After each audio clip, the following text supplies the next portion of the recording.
Okay, good morning na to mga guys. So niningtak na sa kabuntagon mo share lang ko sa tuang taliwala.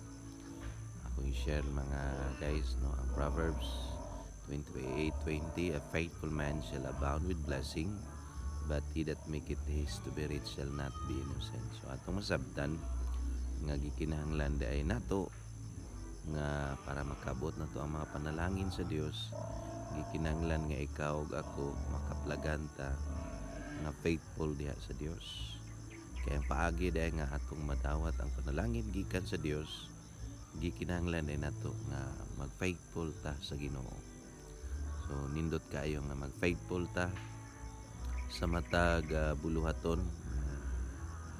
ihatag sa Dios ato kay kung makaplagan lang niya nga faithful ta, so ato mosabtan mga guys, ato gid ang tagamtaman madawat ang panalangin nga giandam sa Dios sa tagsa-tagsa nato. So munang nindot nga ikaw ug ako mag-faithful ta sa Ginoo. Munay puhunan mga guys aron atong maangkunan ang mga panalangin nga gitagana sa Dios kanato. So munang kinahanglan ta nga ikaw ug ako mag-faithful ta sa Dios. So ana lang mga guys, tingwa na to nga mag-faithful ta sa Dios kanunay. Salamat, maayong buntag natong tanan.